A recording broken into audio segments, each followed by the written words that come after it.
Hello friends, कसे आहात?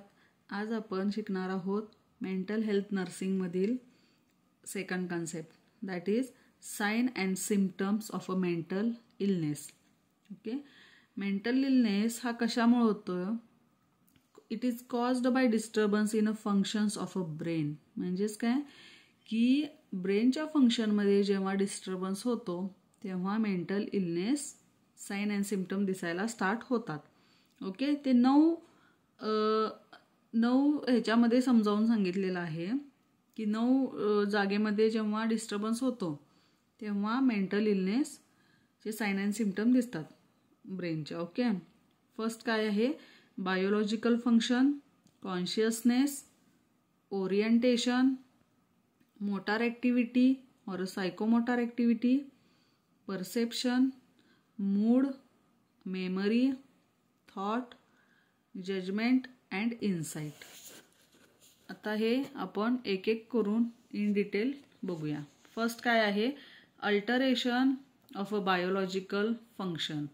Biological म्हणजेच काय? अन्न, वस्त्र, निवारा, थोडक्यात सिम्पल थिंग. ओके, तर फर्स्ट काय आहे त्याच्यामध्ये? स्लीप आहे.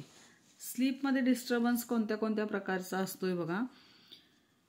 Sleep disturbance in a sleep are very common complaint in psychiatric. Okay, सायकॅट्रिकमध्ये स्लीपमध्ये डिस्टर्बन्स होणं हे काय आहे? सगळ्यात मोस्ट कॉमन कंप्लेंट आहे. त्याच्यामध्ये काय? Reversal of a rhythm. याच्यात काय सांगितलंय? Patient sleep in a day time and remain awake during night.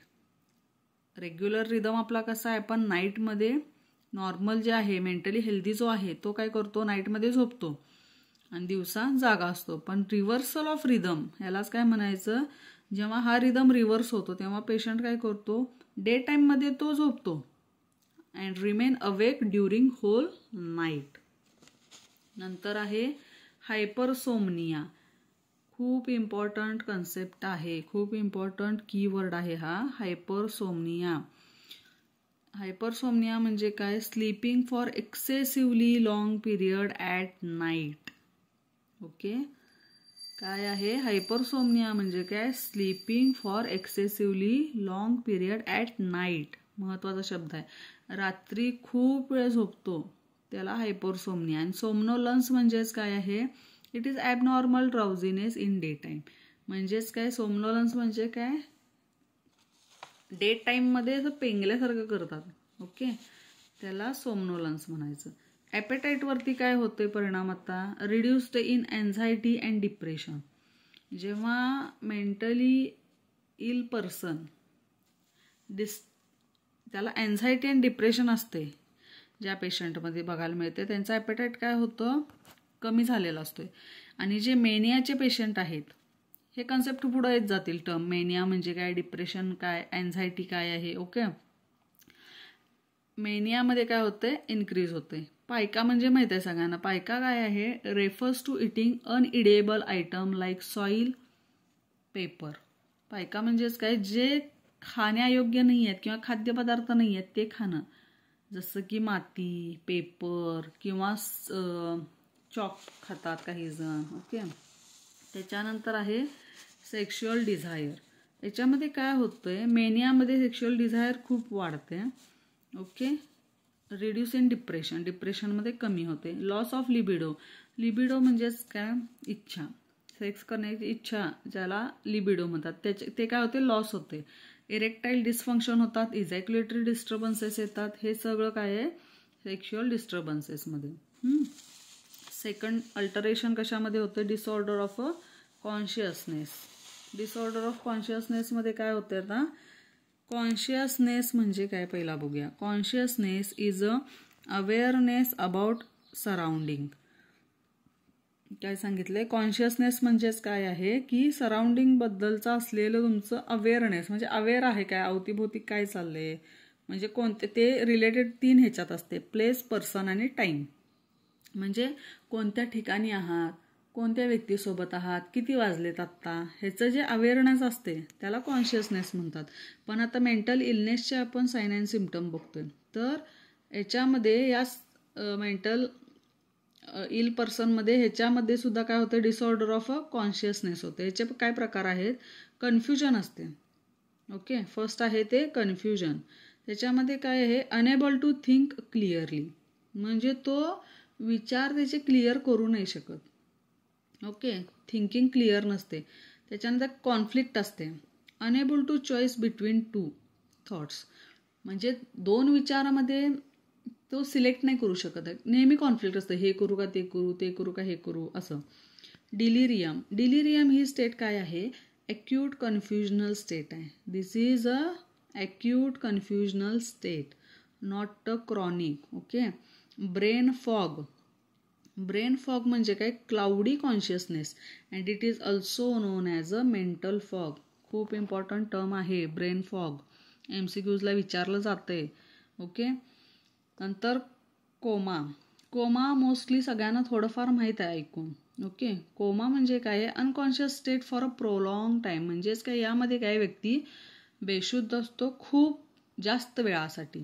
Okay, पण कोमामधल्या पेशंटचं हिअरिंग वर्किंग असतं. ओके. त्याच्यानंतर आहे कोमा विजिल.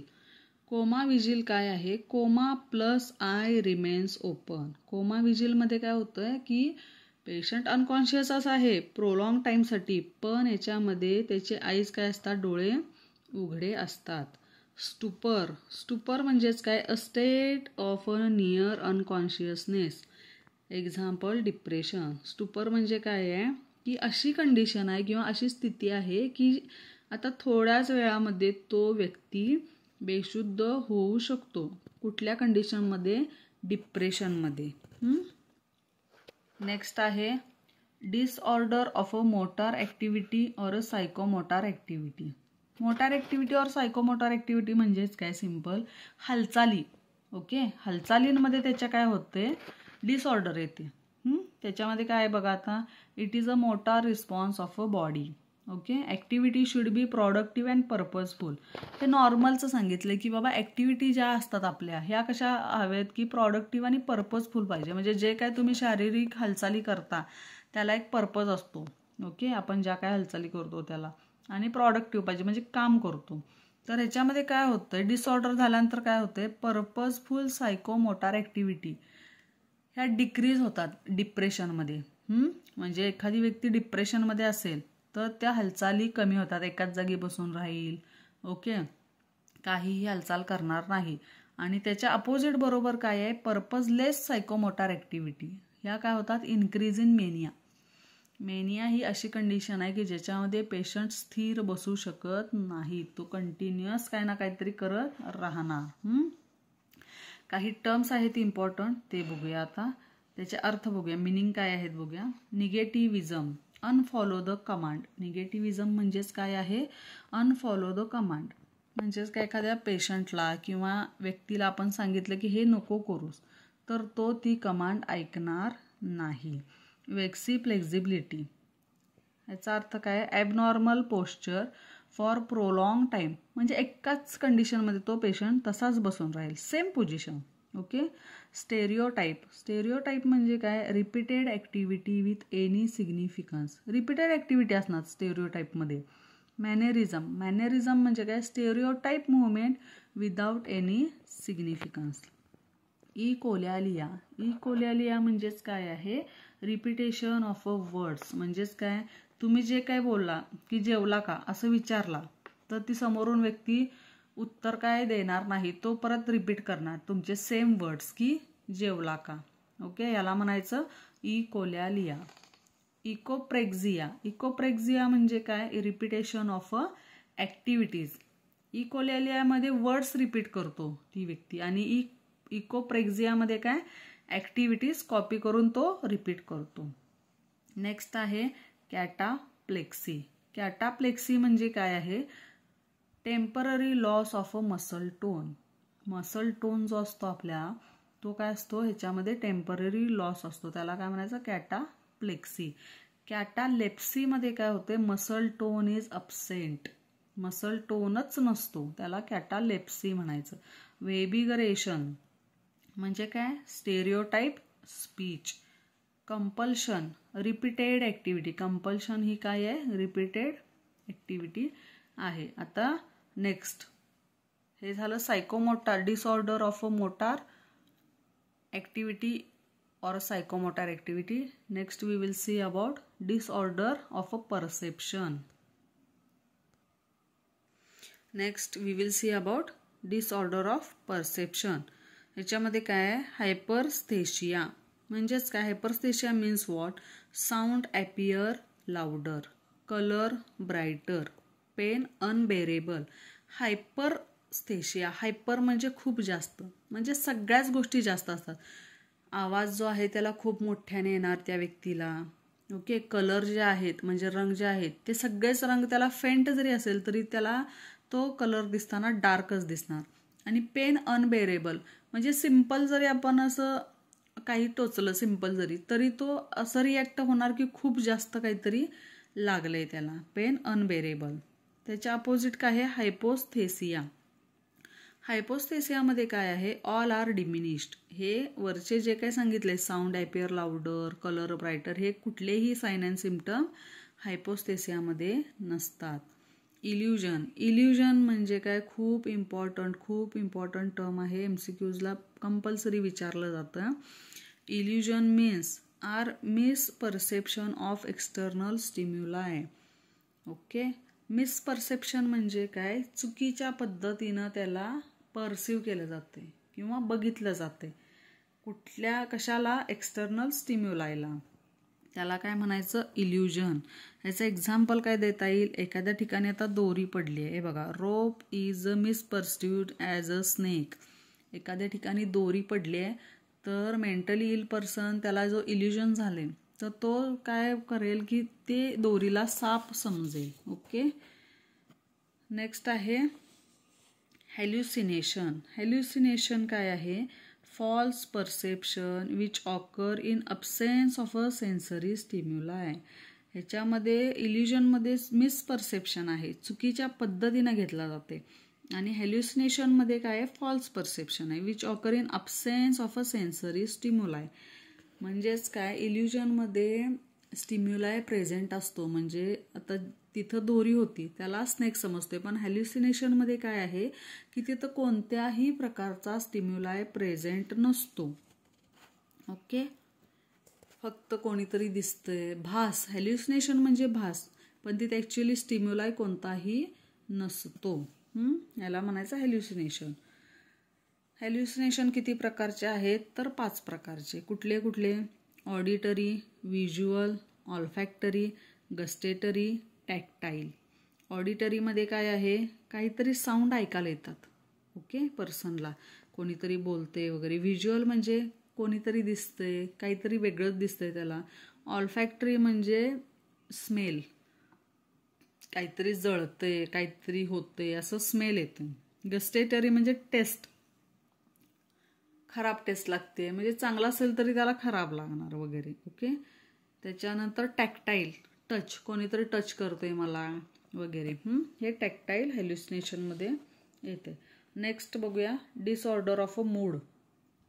मूडमध्ये डिसऑर्डर झाल्यानंतर काय काय होतं? Sign and symptom. Anhedonia. First concept काय आहे? अनेडोनिया म्हणजेच काय? Total inability to enjoy or experience pleasure. म्हणजेच काय? आनंद पूर्णपणे एन्जॉय किंवा अनुभव घेत नाही आनंदाचा. Okay. Not proper to the occasion. म्हणजे एखाद्या ठिकाणी आता खुशीचं माहोल आहे किंवा एन्जॉयबल गोष्टी चालल्यात तर मेंटली इल पर्सनचा मूड कसा असणार? तो असा सॅडच राहणार तिथं देखील. म्हणजेच ओकेजनला सुटेबल मूड नाही. Emotional changes are very rapid, that is sorrow to joy. Emotional changes खूप रॅपिडली होतात. आत्ता दुःखी आहे मनोमनापर्यंत खूपच तो आनंदी होतो. नेक्स्ट आहे डिसऑर्डर ऑफ अ मेमरी. मेमरीमध्ये डिसऑर्डर्स काय काय होतात? आता मोस्ट कॉमन कन्सेप्ट आहे अमनेसिया. अमनेसिया म्हणजेच काय? Is the partial or a total failure to recall past happening and is due to disturbance of a memory. Ghajini बघितला असेल सगळ्यांनी. ओके. गजनीमध्ये जे आमिर खानला दाखवलेलं आहे ते अमनेसिया आहे. ओके, याच्यावरनं लक्षात ठेवा अमनेसिया टर्म काय आहे. अमनेसिया इज द पार्शियल म्हणजे थोड्या प्रमाणात ऑर अ टोटल फेल्युअर किंवा पूर्णच मेमरी, काहीच आठवत नाही त्याला, की पास्ट हॅपनिंग काय झाले पास्टमध्ये, तो व्यक्ती कोण आहे, नाव काय, कुठं राहतो किंवा कोणासोबत काय रिलेशन आहेत ह्याच्याबद्दल विसर पडणे टोटली म्हणजे अमनेसिया. हायपर अमनेसिया म्हणजे काय आहे. It is an extreme degree of a retention and recall event म्हणजे ह्याच्यामध्ये काय होतं आहे की खूपच गोष्टी लक्षात राहतात आणि सगळेच्या सगळे इव्हेंट त्यांना काय होत असतात, आठवत असतात. Okay, next पॅराअमनेसिया. पॅराअमनेसिया म्हणजे काय, disturb and falsified recall of a event. Disturb असतात रिकॉल करताना. ओके, एखादी गोष्ट आठवायला लावली आणि ते फॉल्सिफाईड म्हणजे चुकीचं काहीतरी सांगत बसतात ते. Next disorder of a thought म्हणजे विचारामध्ये काय डिस्टर्बन्स असतात किंवा डिसऑर्डर्स असतात. इनकोहरन्स म्हणजेच काय, कनेक्शन जे आहे between one idea and next is lost म्हणजे एका आयडियाचं रिलेशन हे दुसऱ्या आयडियासोबत लॉस्ट असते. इलॉजिकल थिंकिंग म्हणजे लॉजिकच नसते. जे काही विचार करतात त्याच्यामध्ये तथ्य किंवा काहीतरी बाबा आपण म्हणतो की बाबा व्यवस्थित थिंकिंग जे आहे किंवा लॉजिक ज्याला म्हणतात तर ते नसते. निओलॉजिझम हे काय आहे, कॉइनिंग अ न्यू वर्ड्स काहीतरी नवीनच शब्द मनानेच बनवणं जे की अस्तित्वात नाही आहेत किंवा डेली रुटीनमध्ये यूज केले जात नाहीत असे, त्याला म्हणायचं निओलॉजिझम. स्पीड जे आहे थॉटचं याच्यामध्ये काय होतंय, the tempo is accelerated and the flow of a word is rapid in several condition like mania. Okay, मेनियामध्ये काय होतंय की टेम्पो जो आहे तो खूप स्पीड असतो आणि फ्लो ऑफ वर्ड्स म्हणजे खूप फास्ट बोलणार. तो मेंटली जो पर्सन आहे तो काय करणार, खूप फास्ट बोलणार, स्पीड वाढते. लास्ट आहे disorder of insight and judgement. ह्याच्यामध्ये काय आहे, judgement is impaired in many organic condition and सायकोसिस. जजमेंट इम्पेअर असते कशामध्ये, मेनी ऑर्गॅनिक कंडिशन अँड सायकोसिसमध्ये जजमेंट हे इम्पेअर्ड असते आणि न्यूरोसिसमध्ये जजमेंट इंटॅक्ट असते. इंटॅक्ट म्हणजे व्यवस्थित और गुड. अँड सायकोसिसमध्ये judgement is impaired. Okay, thank you.